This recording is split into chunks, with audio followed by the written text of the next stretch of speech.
जय श्री राम प्यारे भक्तों, आप सभी को मेरा प्यार भरा नमस्कार।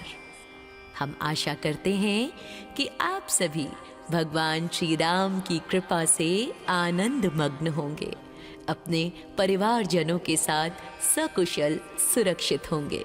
और इसी के साथ हम आपके लिए आज लेकर आए हैं भगवान श्री रामचंद्र और उनके भाइयों से जुड़ी बाल लीला और उनके गुरुकुल में की गई छोटी छोटी प्यारी प्यारी लीलाओं का विस्तृत वर्णन। हम आशा करते हैं कि आप कथा के अंत तक हमारे साथ बने रहेंगे और हमें अपना भरपूर प्यार देंगे सदैव की भांति। तो आइए आरंभ करें। तो प्यारे भक्तों, अयोध्या के राजमहल का विशाल आंगन स्वर्ण और मणियों से जड़ा था, लेकिन चारों भाइयों को धूल में खेलना सबसे प्रिय था। श्री राम जब अपने नन्हे नन्हे पैरों से आंगन में दौड़ते तो उनके पैरों में बंधी पैंजनियां यानी कि नूपुर रुन झुन बजती थी। तुलसीदास जी लिखते हैं, ठुमक चलत रामचंद्र बाजत पैंजनिया।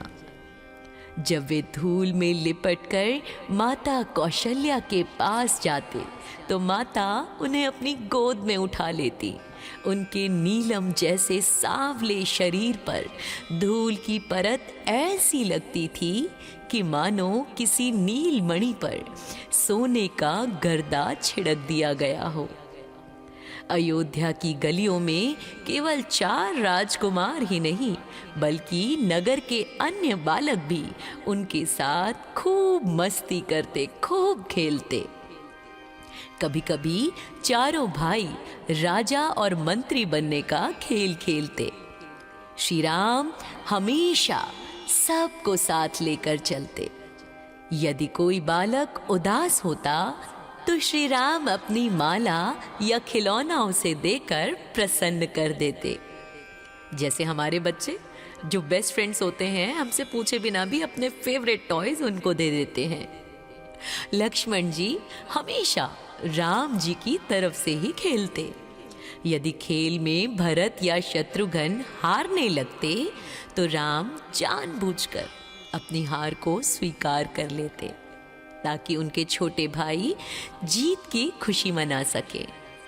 प्यारे भक्तों, ये भगवान श्री राम का त्याग का संस्कार था जो बाल रूप में था। आगे हम आपको उनकी बड़ी बड़ी लीलाएं भी सुनाएंगे, तो हमारे साथ अंत तक बने रहिएगा। एक बार शाम के समय बालक राम ने आकाश में चमकते पूर्ण चंद्रमा को देखा और उसे खिलौना समझकर पाने की हट पकड़ ली। वे रोने लगे और बोले, मैया मुझे वही खिलौना चाहिए। माता कौशल्या ने बहुत समझाया कि बेटा वो बहुत दूर है, लेकिन बाल राम नहीं माने। अंत में राजा दशरथ के मंत्री सुमंत ने एक युक्ति निकाली। बालहट को समझते हुए उन्होंने एक थाल में जल भरा और उसमें चंद्रमा की परछाई दिखाई श्री राम को। बालक राम उस परछाई को पकड़ने की कोशिश करने लगे और खिलखिलाकर हंस पड़े। ये सभी लीला देखकर पूरी अयोध्या निहाल हो गई भक्तों। शाम के समय चारों भाई मंत्रियों और राक्षसों के साथ सरयू नदी के तट पर जाते थे। वहां वे रेत के घर बनाते। लक्ष्मण जी बड़ी ही तन्मयता से राम जी के लिए रेत का महल बनाते और फिर उसे लहरों के आने से बचाते भी थे। सरयू का जल जब उनके चरणों को छूता तो वे आनंदित हो उठते। अयोध्या के लोग अपने घरों की छतों और खिड़कियों से इन 4 चंद्रमाओं को निहारते और धन्य महसूस करते अपने आप को। जब भोजन का समय होता तो महाराज दशरथ स्वयं राम को बुलाने आते लेकिन राम जी अपने भाइयों और सखाओं के साथ खेलने में इतने मग्न होते कि वे आते ही नहीं। तब माता कौशल्या स्वयं उन्हें पकड़ने दौड़ती। राम जी भी हंसते हुए भागते और गलियों में जाके छिप जाते। और जब माता उन्हें पकड़ कर लाती और उपटन लगाकर स्नान कराती तो वे काजल लगवाने में बहुत ज्यादा ही नखरे करते और उनकी आंखों में काजल और माथे पर काला टीका देखकर मैया उनकी बार बार बलैया लेती। प्यारे भक्तों, ये तो थी भगवान श्री रामचंद्र जी की बाल लीला। उनकी एक और विचित्र बाल लीला जो कि काकभुशुंडी जी के साथ संबंधित है। इस पौराणिक प्रसंग के दौरान जब राम जी आंगन में छोटी रोटी का टुकड़ा लेकर टहल रहे थे, तब महान भक्त काकभुशुंडी कौए के रूप में उनकी परीक्षा लेने आए। उन्होंने राम जी के हाथ से रोटी झपट ली और उड़ने लगे। राम जी ने हाथ बढ़ाया। काकभुशुंडी ब्रह्मांड के अंत तक उड़े, लेकिन जहां भी वे गए उन्होंने प्रभु का हाथ अपने से मात्र 2 अंगुल ही दूर पाया। तो भक्तों, इस लीला ने ये सिद्ध किया कि जो बालक अयोध्या की गलियों में धूल में खेल रहा है वही पूरे ब्रह्मांड का स्वामी है। लक्ष्मण जी, वे तो बिना राम के एक पल भी नहीं रह सकते। यदि राम जी सो जाते तो लक्ष्मण जी उनके पलंग के पास बैठकर पहरा देते। बचपन से ही उन्होंने ये आदत लगा रखी थी। और भरत और शत्रुघ्न, ये दोनों जोड़ी की तरह रहते थे। भरत जी हमेशा राम जी के पद चिन्हों पर चलने की कोशिश करते और शत्रुघ्न जी लक्ष्मण जी की तरह मौन रहकर सबकी सेवा करते। अयोध्या की गलियों में बीता वह बाल्यकाल केवल खेल कूद तक नहीं था भक्तों, बल्कि वह मर्यादा पुरुषोत्तम बनने की पूर्व पीठिका थी। उन गलियों में राम ने प्रजा से प्रेम करना सीखा, भाइयों के लिए त्याग करना सीखा और गुरुजनों का सम्मान करना सीखा। और अब इसके बाद बारी आती है उनकी गुरुकुल लीलाओं की। आइए आपके साथ हम एक विस्तृत जानकारी बताने जा रहे हैं, तो ध्यान पूर्वक श्रवण कीजिएगा। जब चारों राजकुमारों की आयु विद्या ग्रहण करने के योग्य हुई भक्तों, तब राजा दशरथ ने उन्हें कुलगुरु महर्षि वशिष्ठ के आश्रम में भेजने का निर्णय लिया। जिस दिन वे प्रस्थान कर रहे थे, पूरी अयोध्या उदास थी, लेकिन मर्यादा पुरुषोत्तम राम के चेहरे पर एक शांति थी। उन्होंने रेशमी वस्त्र त्याग कर मृग चर्म यानी कि हिरण की खाल के वस्त्र और जटाजूट धारण किए। ये इस बात का प्रतीक था भक्तों कि ज्ञान के मार्ग पर चलने के लिए बाहरी चकाचौंध को छोड़ना पड़ता है, क्योंकि ज्ञान तपस्या के माध्यम से ही अर्जित किया जा सकता है और दिखावे और चकाचौंध को छोड़कर ही व्यक्ति सही मायने में ज्ञान को प्राप्त कर सकता है। ऋषि वशिष्ठ का आश्रम सरयू नदी के शांत तट पर स्थित था। यहाँ राजा और रंक के पुत्र में कोई भेद नहीं था।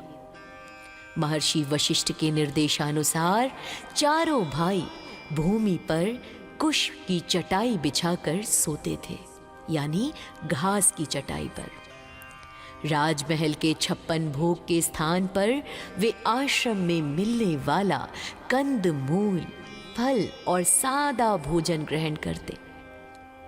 राजकुमार स्वयं अपनी कुटिया की सफाई करते, हवन के लिए जंगल से सूखी लकड़ियां चुनकर लाते और आश्रम की गायों की सेवा करते।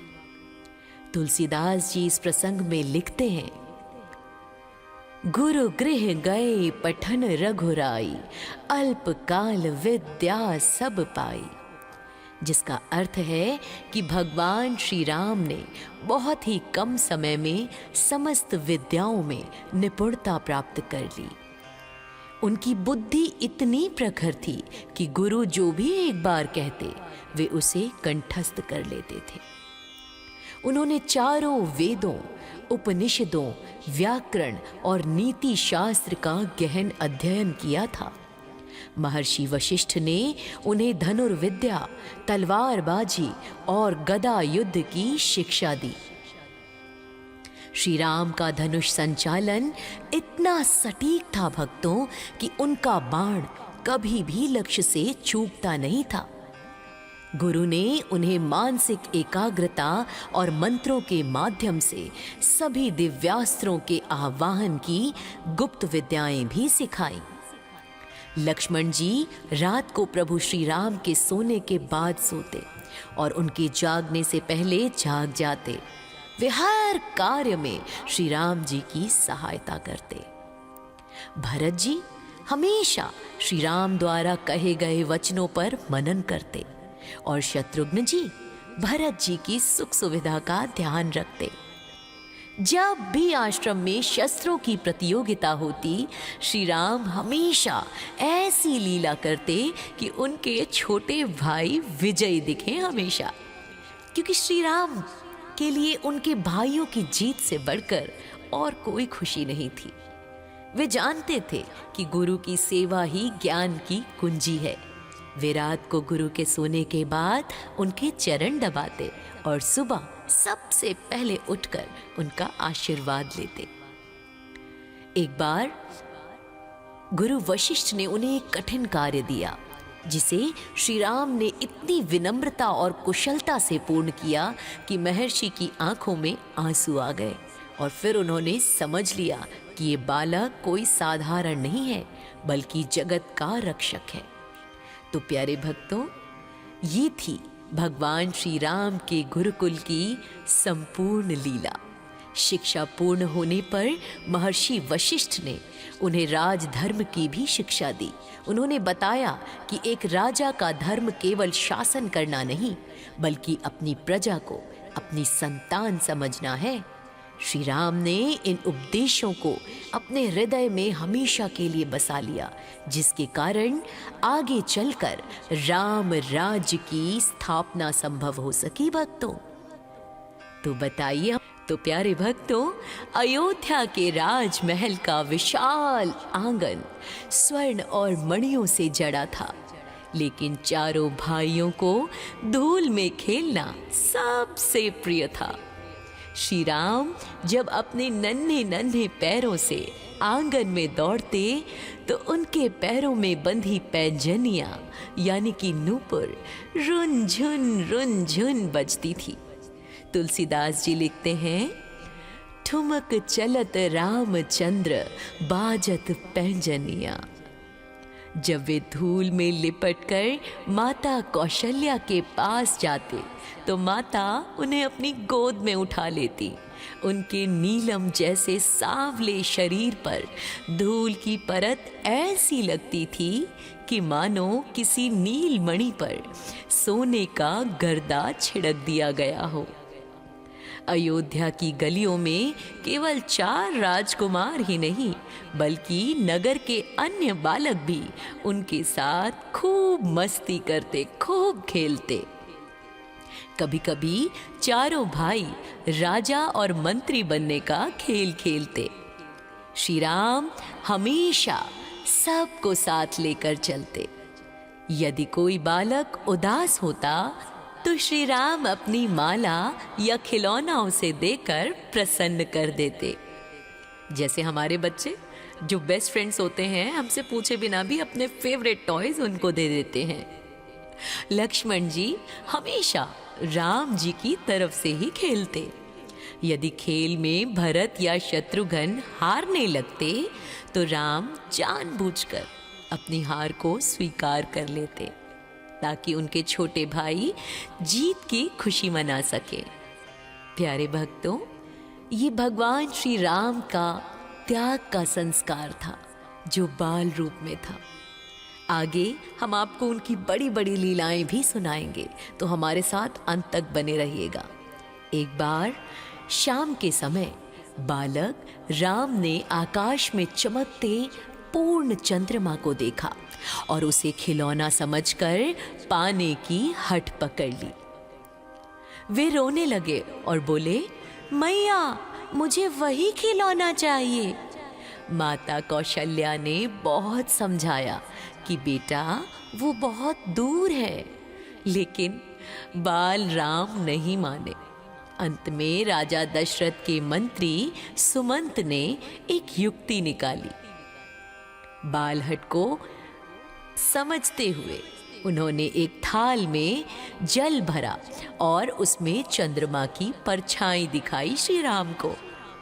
बालक राम उस परछाई को पकड़ने की कोशिश करने लगे और खिलखिलाकर हंस पड़े। ये सभी लीला देखकर पूरी अयोध्या निहाल हो गई भक्तों। शाम के समय चारों भाई मंत्रियों और राक्षसों के साथ सरयू नदी के तट पर जाते थे। वहां वे रेत के घर बनाते। लक्ष्मण जी बड़ी ही तन्मयता से राम जी के लिए रेत का महल बनाते और फिर उसे लहरों के आने से बचाते भी थे। सरयू का जल जब उनके चरणों को छूता तो वे आनंदित हो उठते। अयोध्या के लोग अपने घरों की छतों और खिड़कियों से इन चार चंद्रमाओं को निहारते और धन्य महसूस करते अपने आप को। जब भोजन का समय होता तो महाराज दशरथ स्वयं राम को बुलाने आते, लेकिन राम जी अपने भाइयों और सखाओं के साथ खेलने में इतने मग्न होते कि वे आते ही नहीं। तब माता कौशल्या स्वयं उन्हें पकड़ने दौड़ती। राम जी भी हंसते हुए भागते और गलियों में जाके छिप जाते। और जब माता उन्हें पकड़ कर लाती और उपटन लगाकर स्नान कराती तो वे काजल लगवाने में बहुत ज़्यादा ही नखरे करते और उनकी आंखों में काजल और माथे पर काला टीका देखकर मैया उनकी बार बार बलैया लेती। प्यारे भक्तों, ये तो थी भगवान श्री रामचंद्र जी की बाल लीला। उनकी एक और विचित्र बाल लीला जो कि काकभुशुंडी जी के साथ संबंधित है। इस पौराणिक प्रसंग के दौरान जब राम जी आंगन में छोटी रोटी का टुकड़ा लेकर टहल रहे थे, तब महान भक्त काकभुशुंडी कौए के रूप में उनकी परीक्षा लेने आए। उन्होंने राम जी के हाथ से रोटी झपट ली और उड़ने लगे। राम जी ने हाथ बढ़ाया।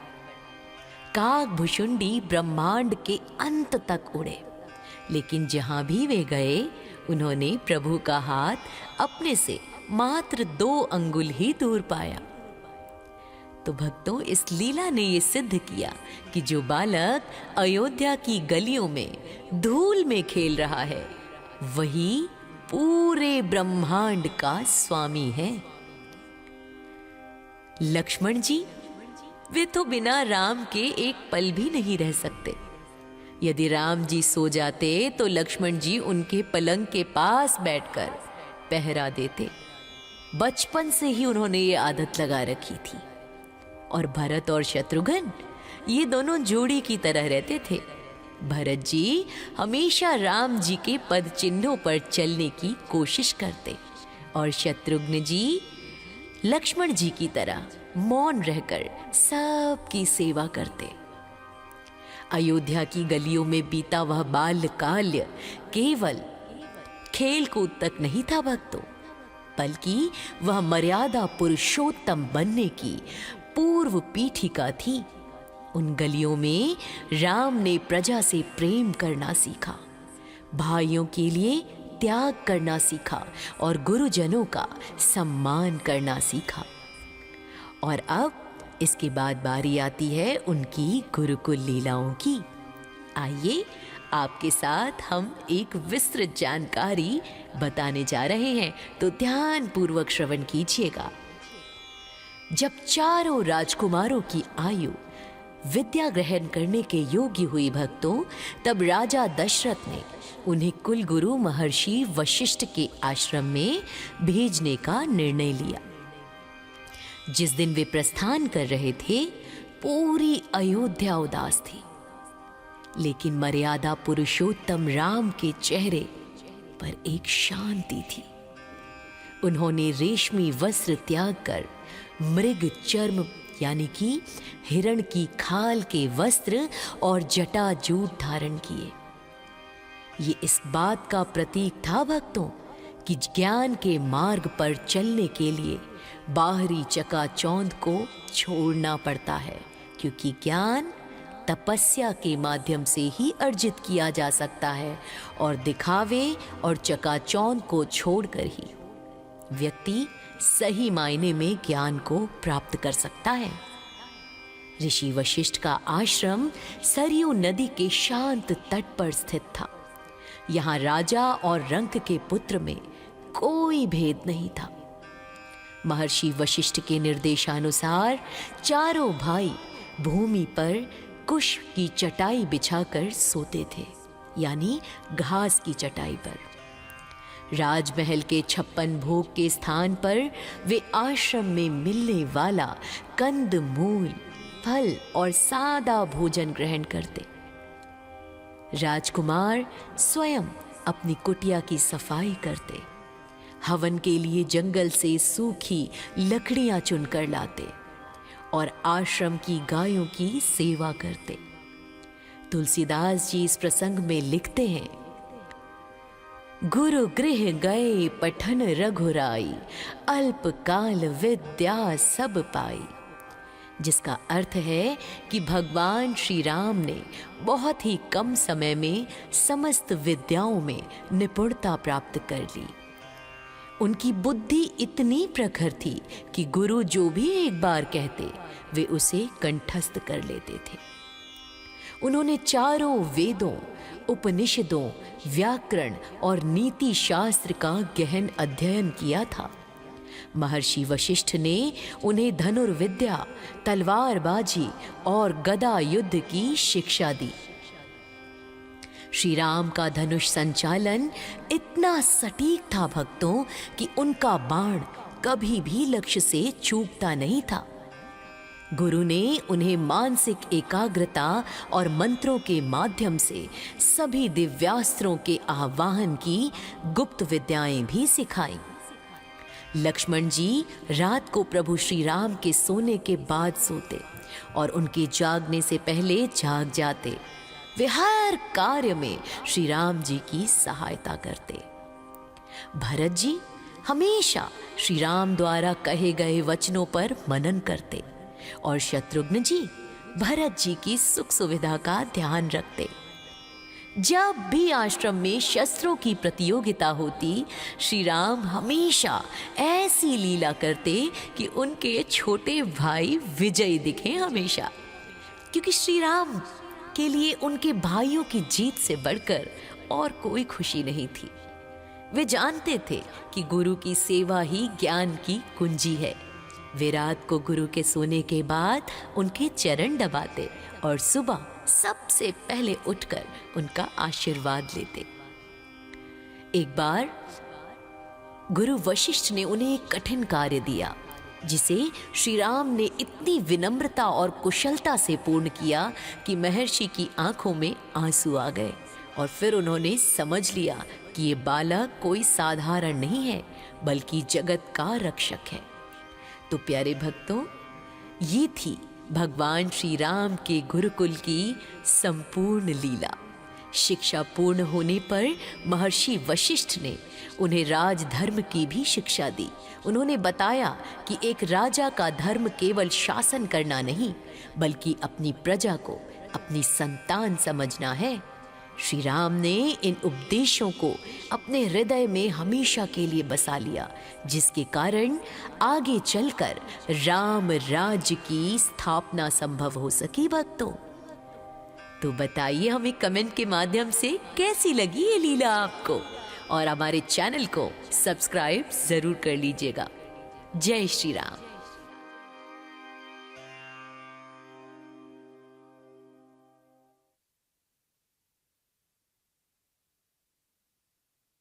तो प्यारे भक्तों, अयोध्या के राजमहल का विशाल आंगन स्वर्ण और मणियों से जड़ा था, लेकिन चारों भाइयों को धूल में खेलना सबसे प्रिय था। श्री राम जब अपने नन्हे नन्हे पैरों से आंगन में दौड़ते तो उनके पैरों में बंधी पैंजनियां यानी कि नूपुर रुन झुन बजती थी। तुलसीदास जी लिखते हैं, ठुमक चलत रामचंद्र बाजत पैंजनिया। जब वे धूल में लिपटकर माता कौशल्या के पास जाते तो माता उन्हें अपनी गोद में उठा लेती।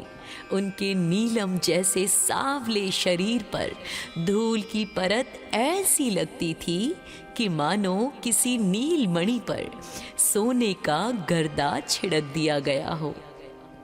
अयोध्या की गलियों में केवल 4 राजकुमार ही नहीं बल्कि नगर के अन्य बालक भी उनके साथ खूब मस्ती करते, खूब खेलते। कभी कभी चारों भाई राजा और मंत्री बनने का खेल खेलते। श्री राम हमेशा सबको साथ लेकर चलते। यदि कोई बालक उदास होता तो श्री राम अपनी माला या खिलौना उसे देकर प्रसन्न कर देते। जैसे हमारे बच्चे जो बेस्ट फ्रेंड्स होते हैं, हमसे पूछे बिना भी अपने फेवरेट टॉयज उनको दे देते हैं। लक्ष्मण जी हमेशा राम जी की तरफ से ही खेलते। यदि खेल में भरत या शत्रुघ्न हारने लगते तो राम जानबूझकर अपनी हार को स्वीकार कर लेते ताकि उनके छोटे भाई जीत की खुशी मना सके। प्यारे भक्तों, ये भगवान श्री राम का त्याग का संस्कार था जो बाल रूप में था। आगे हम आपको उनकी बड़ी बड़ी लीलाएं भी सुनाएंगे, तो हमारे साथ अंत तक बने रहिएगा। एक बार शाम के समय बालक राम ने आकाश में चमकते पूर्ण चंद्रमा को देखा और उसे खिलौना समझकर पाने की हट पकड़ ली। वे रोने लगे और बोले, मैया मुझे वही खिलौना चाहिए। माता कौशल्या ने बहुत समझाया कि बेटा वो बहुत दूर है, लेकिन बाल राम नहीं माने। अंत में राजा दशरथ के मंत्री सुमंत ने एक युक्ति निकाली। बालहट को समझते हुए उन्होंने एक थाल में जल भरा और उसमें चंद्रमा की परछाई दिखाई श्री राम को। बालक राम उस परछाई को पकड़ने की कोशिश करने लगे और खिलखिलाकर हंस पड़े। ये सभी लीला देखकर पूरी अयोध्या निहाल हो गई भक्तों। शाम के समय चारों भाई मंत्रियों और राक्षसों के साथ सरयू नदी के तट पर जाते थे। वहां वे रेत के घर बनाते। लक्ष्मण जी बड़ी ही तन्मयता से राम जी के लिए रेत का महल बनाते और फिर उसे लहरों के आने से बचाते भी थे। सरयू का जल जब उनके चरणों को छूता तो वे आनंदित हो उठते। अयोध्या के लोग अपने घरों की छतों और खिड़कियों से इन 4 चंद्रमाओं को निहारते और धन्य महसूस करते अपने आप को। जब भोजन का समय होता तो महाराज दशरथ स्वयं राम को बुलाने आते, लेकिन राम जी अपने भाइयों और सखाओं के साथ खेलने में इतने मग्न होते कि वे आते ही नहीं। तब माता कौशल्या स्वयं उन्हें पकड़ने दौड़ती। राम जी भी हंसते हुए भागते और गलियों में जाके छिप जाते। और जब माता उन्हें पकड़ कर लाती और उपटन लगाकर स्नान कराती तो वे काजल लगवाने में बहुत ज़्यादा ही नखरे करते और उनकी आंखों में काजल और माथे पर काला टीका देखकर मैया उनकी बार बार बलैया लेती। प्यारे भक्तों, ये तो थी भगवान श्री रामचंद्र जी की बाल लीला। उनकी एक और विचित्र बाल लीला जो कि काकभुशुंडी जी के साथ संबंधित है।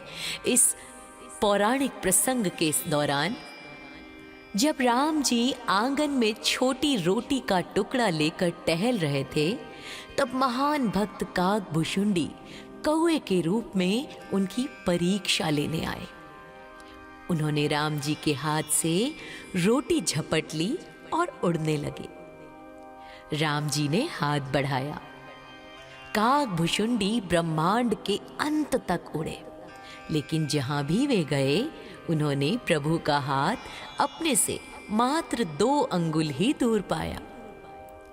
तो भक्तों, इस लीला ने ये सिद्ध किया कि जो बालक अयोध्या की गलियों में धूल में खेल रहा है, वही पूरे ब्रह्मांड का स्वामी है।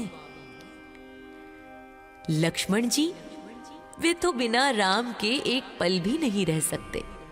यदि राम जी सो जाते तो लक्ष्मण जी उनके पलंग के पास बैठकर पहरा देते। बचपन से ही उन्होंने ये आदत लगा रखी थी। और भरत और शत्रुघ्न, ये दोनों जोड़ी की तरह रहते थे। भरत जी हमेशा राम जी के पद चिन्हों पर चलने की कोशिश करते और शत्रुघ्न जी लक्ष्मण जी की तरह मौन रहकर सबकी सेवा करते। अयोध्या की गलियों में बीता वह बाल्यकाल केवल खेल कूद तक नहीं था भक्तों, बल्कि वह मर्यादा पुरुषोत्तम बनने की पूर्व पीठिका थी। उन गलियों में राम ने प्रजा से प्रेम करना सीखा, भाइयों के लिए त्याग करना सीखा और गुरुजनों का सम्मान करना सीखा। और अब इसके बाद बारी आती है उनकी गुरुकुल लीलाओं की। आइए आपके साथ हम एक विस्तृत जानकारी बताने जा रहे हैं, तो ध्यान पूर्वक श्रवण कीजिएगा। जब चारों राजकुमारों की आयु विद्या ग्रहण करने के योग्य हुई भक्तों, तब राजा दशरथ ने उन्हें कुलगुरु महर्षि वशिष्ठ के आश्रम में भेजने का निर्णय लिया। जिस दिन वे प्रस्थान कर रहे थे, पूरी अयोध्या उदास थी, लेकिन मर्यादा पुरुषोत्तम राम के चेहरे पर एक शांति थी। उन्होंने रेशमी वस्त्र त्याग कर मृग चर्म यानी कि हिरण की खाल के वस्त्र और जटाजूट धारण किए। ये इस बात का प्रतीक था भक्तों कि ज्ञान के मार्ग पर चलने के लिए बाहरी चकाचौंध को छोड़ना पड़ता है, क्योंकि ज्ञान तपस्या के माध्यम से ही अर्जित किया जा सकता है और दिखावे और चकाचौंध को छोड़कर ही व्यक्ति सही मायने में ज्ञान को प्राप्त कर सकता है। ऋषि वशिष्ठ का आश्रम सरयू नदी के शांत तट पर स्थित था। यहाँ राजा और रंक के पुत्र में कोई भेद नहीं था। महर्षि वशिष्ठ के निर्देशानुसार चारों भाई भूमि पर कुश की चटाई बिछाकर सोते थे, यानी घास की चटाई पर। राजमहल के 56 भोग के स्थान पर वे आश्रम में मिलने वाला कंद मूल फल और सादा भोजन ग्रहण करते। राजकुमार स्वयं अपनी कुटिया की सफाई करते, हवन के लिए जंगल से सूखी लकड़ियां चुनकर लाते और आश्रम की गायों की सेवा करते। तुलसीदास जी इस प्रसंग में लिखते हैं, गुरु गृह गए पठन रघुराई, अल्प काल विद्या सब पाई। जिसका अर्थ है कि भगवान श्री राम ने बहुत ही कम समय में समस्त विद्याओं में निपुणता प्राप्त कर ली। उनकी बुद्धि इतनी प्रखर थी कि गुरु जो भी एक बार कहते, वे उसे कंठस्थ कर लेते थे। उन्होंने चारों वेदों, उपनिषदों, व्याकरण और नीति शास्त्र का गहन अध्ययन किया था। महर्षि वशिष्ठ ने उन्हें धनुर्विद्या, तलवारबाजी और गदा युद्ध की शिक्षा दी। श्री राम का धनुष संचालन इतना सटीक था भक्तों कि उनका बाण कभी भी लक्ष्य से चूकता नहीं था। गुरु ने उन्हें मानसिक एकाग्रता और मंत्रों के माध्यम से सभी दिव्यास्त्रों के आवाहन की गुप्त विद्याएं भी सिखाई। लक्ष्मण जी रात को प्रभु श्री राम के सोने के बाद सोते और उनके जागने से पहले जाग जाते। वे हर कार्य में श्री राम जी की सहायता करते। भरत जी हमेशा श्री राम द्वारा कहे गए वचनों पर मनन करते और शत्रुघ्न जी भरत जी की सुख सुविधा का ध्यान रखते। जब भी आश्रम में शस्त्रों की प्रतियोगिता होती, श्री राम हमेशा ऐसी लीला करते कि उनके छोटे भाई विजयी दिखे हमेशा, क्योंकि श्री राम के लिए उनके भाइयों की जीत से बढ़कर और कोई खुशी नहीं थी। वे जानते थे कि गुरु की सेवा ही ज्ञान की कुंजी है। वे रात को गुरु के सोने के बाद उनके चरण दबाते और सुबह सबसे पहले उठकर उनका आशीर्वाद लेते। एक बार गुरु वशिष्ठ ने उन्हें एक कठिन कार्य दिया, जिसे श्री राम ने इतनी विनम्रता और कुशलता से पूर्ण किया कि महर्षि की आंखों में आंसू आ गए और फिर उन्होंने समझ लिया कि ये बालक कोई साधारण नहीं है, बल्कि जगत का रक्षक है। तो प्यारे भक्तों, ये थी भगवान श्री राम के गुरुकुल की संपूर्ण लीला। शिक्षा पूर्ण होने पर महर्षि वशिष्ठ ने उन्हें राजधर्म की भी शिक्षा दी। उन्होंने बताया कि एक राजा का धर्म केवल शासन करना नहीं, बल्कि अपनी प्रजा को अपनी संतान समझना है। श्री राम ने इन उपदेशों को अपने हृदय में हमेशा के लिए बसा लिया, जिसके कारण आगे चलकर राम राज्य की स्थापना संभव हो सकी। भक्तों, तो बताइए हमें कमेंट के माध्यम से कैसी लगी ये लीला आपको, और हमारे चैनल को सब्सक्राइब जरूर कर लीजिएगा। जय श्री राम।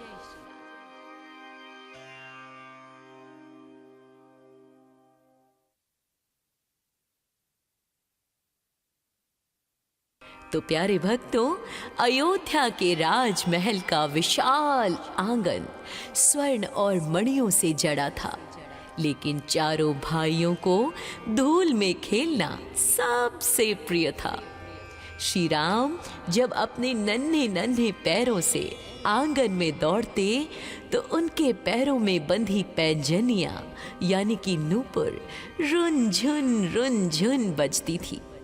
तुलसीदास जी लिखते हैं, ठुमक चलत रामचंद्र बाजत पैंजनिया। जब वे धूल में लिपटकर माता कौशल्या के पास जाते तो माता उन्हें अपनी गोद में उठा लेती। उनके नीलम जैसे सांवले शरीर पर धूल की परत ऐसी लगती थी कि मानो किसी नीलमणि पर सोने का गर्दा छिड़क दिया गया हो। अयोध्या की गलियों में केवल 4 राजकुमार ही नहीं, बल्कि नगर के अन्य बालक भी उनके साथ खूब मस्ती करते, खूब खेलते। कभी कभी चारों भाई राजा और मंत्री बनने का खेल खेलते। श्री राम हमेशा सबको साथ लेकर चलते। यदि कोई बालक उदास होता तो श्री राम अपनी माला या खिलौना उसे देकर प्रसन्न कर देते। जैसे हमारे बच्चे जो बेस्ट फ्रेंड्स होते हैं, हमसे पूछे बिना भी अपने फेवरेट टॉयज उनको दे देते हैं। लक्ष्मण जी हमेशा राम जी की तरफ से ही खेलते। यदि खेल में भरत या शत्रुघ्न हारने लगते तो राम जानबूझकर अपनी हार को स्वीकार कर लेते, ताकि उनके छोटे भाई जीत की खुशी मना सके। प्यारे भक्तों, ये भगवान श्री राम का त्याग का संस्कार था, जो बाल रूप में था। आगे हम आपको उनकी बड़ी बड़ी लीलाएं भी सुनाएंगे, तो हमारे साथ अंत तक बने रहिएगा। एक बार शाम के समय बालक राम ने आकाश में चमकते पूर्ण चंद्रमा को देखा और उसे खिलौना समझकर पाने की हट पकड़ ली। वे रोने लगे और बोले, मैया मुझे वही खिलौना चाहिए। माता कौशल्या ने बहुत समझाया कि बेटा वो बहुत दूर है, लेकिन बाल राम नहीं माने। अंत में राजा दशरथ के मंत्री सुमंत ने एक युक्ति निकाली। बालहट को समझते हुए उन्होंने एक थाल में जल भरा और उसमें चंद्रमा की परछाई दिखाई श्री राम को। बालक राम उस परछाई को पकड़ने की कोशिश करने लगे और खिलखिलाकर हंस पड़े। ये सभी लीला देखकर पूरी अयोध्या निहाल हो गई भक्तों। शाम के समय चारों भाई मंत्रियों और राक्षसों के साथ सरयू नदी के तट पर जाते थे। वहां वे रेत के घर बनाते। लक्ष्मण जी बड़ी ही तन्मयता से राम जी के लिए रेत का महल बनाते और फिर उसे लहरों के आने से बचाते भी थे। सरयू का जल जब उनके चरणों को छूता तो वे आनंदित हो उठते। अयोध्या के लोग अपने घरों की छतों और खिड़कियों से इन 4 चंद्रमाओं को निहारते और धन्य महसूस करते अपने आप को। जब भोजन का समय होता तो महाराज दशरथ स्वयं राम को बुलाने आते, लेकिन राम जी अपने भाइयों और सखाओं के साथ खेलने में इतने मग्न होते कि वे आते ही नहीं। तब माता कौशल्या स्वयं उन्हें पकड़ने दौड़ती। राम जी भी हंसते हुए भागते और गलियों में जाके छिप जाते। और जब माता उन्हें पकड़ कर लाती और उपटन लगाकर स्नान कराती तो वे काजल लगवाने में बहुत ज्यादा ही नखरे करते और उनकी आंखों में काजल और माथे पर काला टीका देखकर मैया उनकी बार बार बलैया लेती।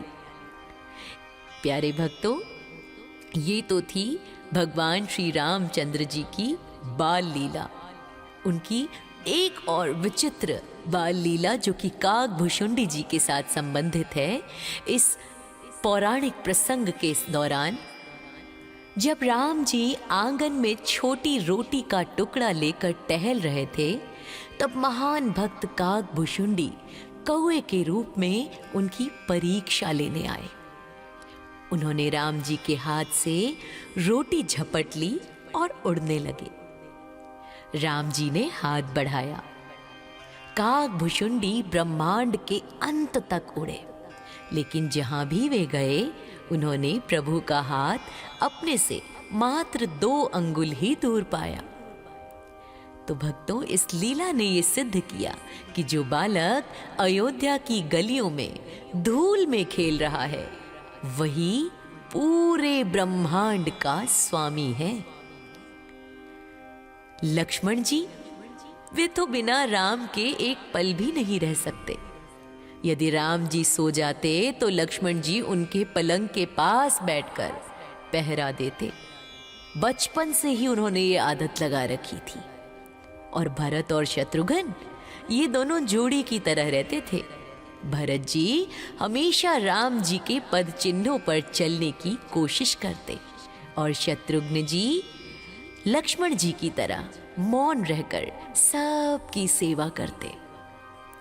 अयोध्या की गलियों में बीता वह बाल्यकाल केवल खेल कूद तक नहीं था भक्तों, बल्कि वह मर्यादा पुरुषोत्तम बनने की पूर्व पीठिका थी। उन गलियों में राम ने प्रजा से प्रेम करना सीखा, भाइयों के लिए त्याग करना सीखा और गुरुजनों का सम्मान करना सीखा। और अब इसके बाद बारी आती है उनकी गुरुकुल लीलाओं की। आइए आपके साथ हम एक विस्तृत जानकारी बताने जा रहे हैं, तो ध्यान पूर्वक श्रवण कीजिएगा। जब चारों राजकुमारों की आयु विद्या ग्रहण करने के योग्य हुई भक्तों, तब राजा दशरथ ने उन्हें कुलगुरु महर्षि वशिष्ठ के आश्रम में भेजने का निर्णय लिया। जिस दिन वे प्रस्थान कर रहे थे, पूरी अयोध्या उदास थी, लेकिन मर्यादा पुरुषोत्तम राम के चेहरे पर एक शांति थी। उन्होंने रेशमी वस्त्र त्याग कर मृग चर्म यानी कि हिरण की खाल के वस्त्र और जटाजूट धारण किए।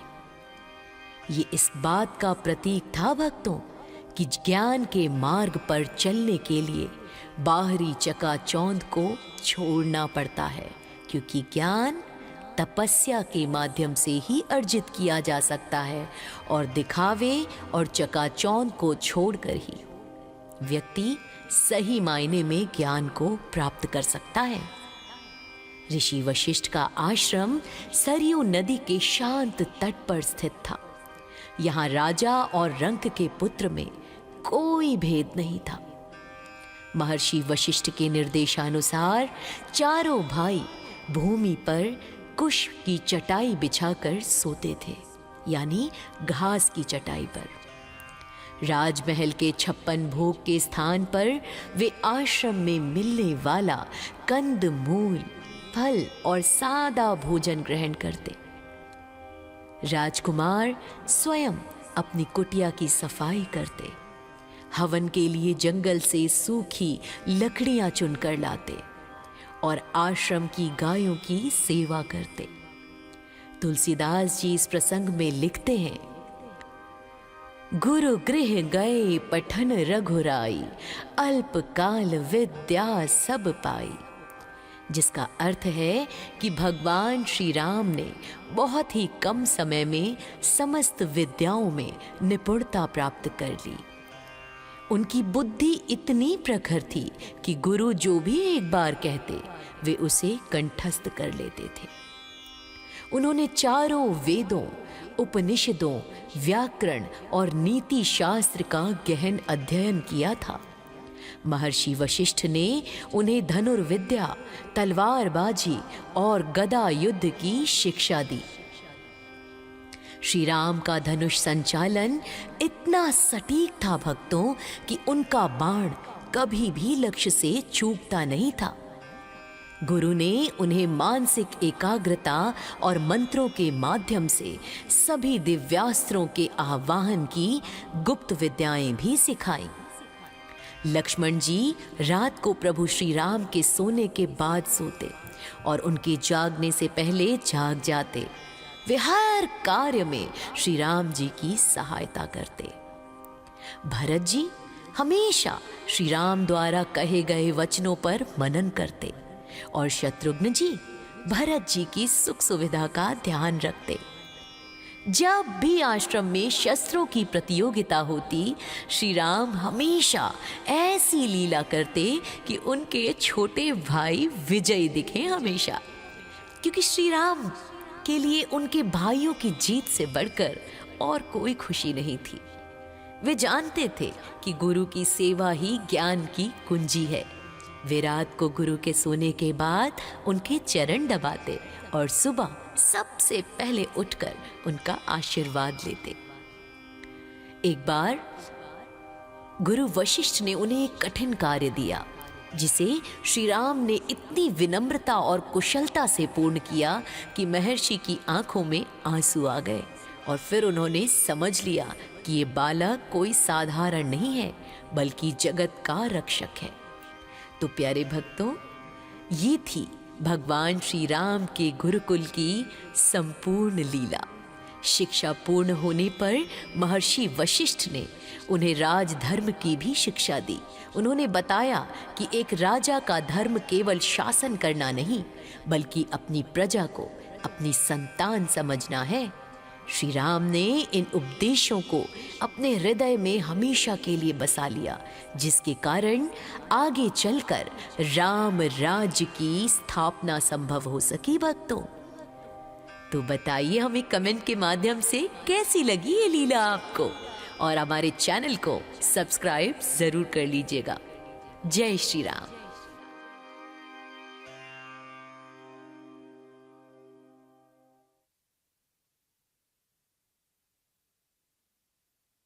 तो प्यारे भक्तों, अयोध्या के राजमहल का विशाल आंगन स्वर्ण और मणियों से जड़ा था, लेकिन चारों भाइयों को धूल में खेलना सबसे प्रिय था।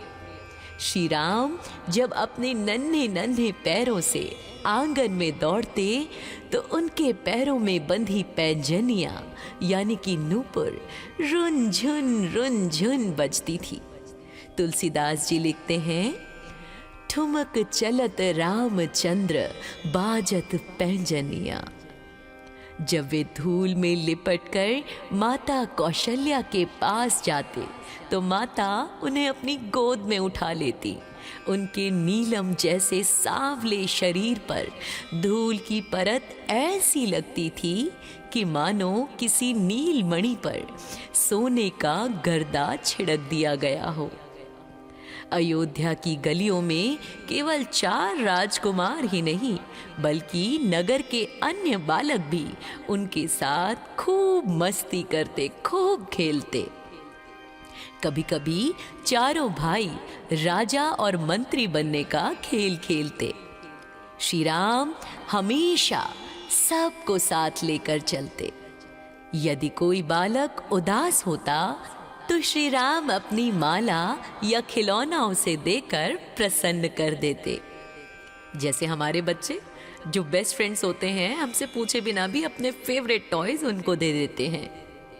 लक्ष्मण जी हमेशा राम जी की तरफ से ही खेलते। यदि खेल में भरत या शत्रुघ्न हारने लगते तो राम जानबूझकर अपनी हार को स्वीकार कर लेते ताकि उनके छोटे भाई जीत की खुशी मना सके। प्यारे भक्तों, ये भगवान श्री राम का त्याग का संस्कार था जो बाल रूप में था। आगे हम आपको उनकी बड़ी बड़ी लीलाएं भी सुनाएंगे, तो हमारे साथ अंत तक बने रहिएगा। एक बार शाम के समय बालक राम ने आकाश में चमकते पूर्ण चंद्रमा को देखा और उसे खिलौना समझकर पाने की हट पकड़ ली। वे रोने लगे और बोले, मैया मुझे वही खिलौना चाहिए।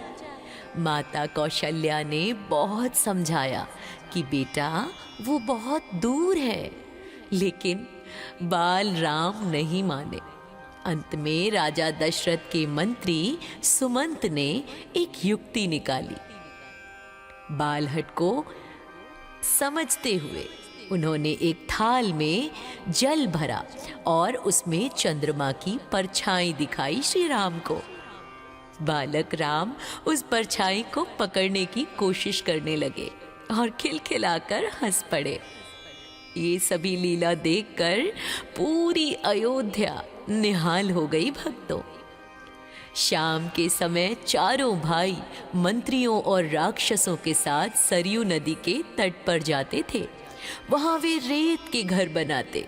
लक्ष्मण जी बड़ी ही तन्मयता से राम जी के लिए रेत का महल बनाते और फिर उसे लहरों के आने से बचाते भी थे। सरयू का जल जब उनके चरणों को छूता तो वे आनंदित हो उठते। अयोध्या के लोग अपने घरों की छतों और खिड़कियों से इन 4 चंद्रमाओं को निहारते और धन्य महसूस करते अपने आप को। जब भोजन का समय होता तो महाराज दशरथ स्वयं राम को बुलाने आते, लेकिन राम जी अपने भाइयों और सखाओं के साथ खेलने में इतने मग्न होते कि वे आते ही नहीं। तब माता कौशल्या स्वयं उन्हें पकड़ने दौड़ती। राम जी भी हंसते हुए भागते और गलियों में जाके छिप जाते। और जब माता उन्हें पकड़ कर लाती और उपटन लगाकर स्नान कराती तो वे काजल लगवाने में बहुत ज्यादा ही नखरे करते और उनकी आंखों में काजल और माथे पर काला टीका देखकर मैया उनकी बार बार बलैया लेती। प्यारे भक्तों, ये तो थी भगवान श्री रामचंद्र जी की बाल लीला। उनकी एक और विचित्र बाल लीला जो कि काकभुशुंडी जी के साथ संबंधित है। इस पौराणिक प्रसंग के दौरान जब राम जी आंगन में छोटी रोटी का टुकड़ा लेकर टहल रहे थे, तब महान भक्त काकभुशुंडी कौए के रूप में उनकी परीक्षा लेने आए। उन्होंने राम जी के हाथ से रोटी झपट ली और उड़ने लगे। राम जी ने हाथ बढ़ाया। काकभुशुंडी ब्रह्मांड के अंत तक उड़े, लेकिन जहां भी वे गए उन्होंने प्रभु का हाथ अपने से मात्र 2 अंगुल ही दूर पाया। तो भक्तों, इस लीला ने ये सिद्ध किया कि जो बालक अयोध्या की गलियों में धूल में खेल रहा है, वही पूरे ब्रह्मांड का स्वामी है। लक्ष्मण जी, वे तो बिना राम के एक पल भी नहीं रह सकते। यदि राम जी सो जाते तो लक्ष्मण जी उनके पलंग के पास बैठकर पहरा देते। बचपन से ही उन्होंने ये आदत लगा रखी थी। और भरत और शत्रुघ्न, ये दोनों जोड़ी की तरह रहते थे। भरत जी हमेशा राम जी के पद चिन्हों पर चलने की कोशिश करते और शत्रुघ्न जी लक्ष्मण जी की तरह मौन रहकर सबकी सेवा करते। अयोध्या की गलियों में बीता वह बाल्यकाल्य केवल खेल कूद तक नहीं था भक्तों, बल्कि वह मर्यादा पुरुषोत्तम बनने की पूर्व पीठिका थी। उन गलियों में राम ने प्रजा से प्रेम करना सीखा, भाइयों के लिए त्याग करना सीखा और गुरुजनों का सम्मान करना सीखा। और अब इसके बाद बारी आती है उनकी गुरुकुल लीलाओं की। आइए आपके साथ हम एक विस्तृत जानकारी बताने जा रहे हैं, तो ध्यान पूर्वक श्रवण कीजिएगा। जब चारों राजकुमारों की आयु विद्या ग्रहण करने के योग्य हुई भक्तों, तब राजा दशरथ ने उन्हें कुल गुरु महर्षि वशिष्ठ के आश्रम में भेजने का निर्णय लिया। जिस दिन वे प्रस्थान कर रहे थे, पूरी अयोध्या उदास थी, लेकिन मर्यादा पुरुषोत्तम राम के चेहरे पर एक शांति थी। उन्होंने रेशमी वस्त्र त्याग कर मृग चर्म यानी कि हिरण की खाल के वस्त्र और जटाजूट धारण किए। ये इस बात का प्रतीक था भक्तों कि ज्ञान के मार्ग पर चलने के लिए बाहरी चकाचौंध को छोड़ना पड़ता है, क्योंकि ज्ञान तपस्या के माध्यम से ही अर्जित किया जा सकता है और दिखावे और चकाचौंध को छोड़कर ही व्यक्ति सही मायने में ज्ञान को प्राप्त कर सकता है। ऋषि वशिष्ठ का आश्रम सरयू नदी के शांत तट पर स्थित था। यहाँ राजा और रंक के पुत्र में कोई भेद नहीं था। महर्षि वशिष्ठ के निर्देशानुसार चारों भाई भूमि पर कुश की चटाई बिछाकर सोते थे, यानी घास की चटाई पर। राजमहल के 56 भोग के स्थान पर वे आश्रम में मिलने वाला कंद मूल फल और सादा भोजन ग्रहण करते। राजकुमार स्वयं अपनी कुटिया की सफाई करते, हवन के लिए जंगल से सूखी लकड़ियां चुनकर लाते और आश्रम की गायों की सेवा करते। तुलसीदास जी इस प्रसंग में लिखते हैं, गुरु गृह गए पठन रघुराई, अल्प काल विद्या सब पाई। जिसका अर्थ है कि भगवान श्री राम ने बहुत ही कम समय में समस्त विद्याओं में निपुणता प्राप्त कर ली। उनकी बुद्धि इतनी प्रखर थी कि गुरु जो भी एक बार कहते वे उसे कंठस्थ कर लेते थे। उन्होंने चारों वेदों, उपनिषदों, व्याकरण और नीति शास्त्र का गहन अध्ययन किया था। महर्षि वशिष्ठ ने उन्हें धनुर्विद्या, तलवारबाजी और गदा युद्ध की शिक्षा दी। श्री राम का धनुष संचालन इतना सटीक था भक्तों कि उनका बाण कभी भी लक्ष्य से चूकता नहीं था। गुरु ने उन्हें मानसिक एकाग्रता और मंत्रों के माध्यम से सभी दिव्यास्त्रों के आवाहन की गुप्त विद्याएं भी सिखाई। लक्ष्मण जी रात को प्रभु श्री राम के सोने के बाद सोते और उनके जागने से पहले जाग जाते। वे हर कार्य में श्री राम जी की सहायता करते।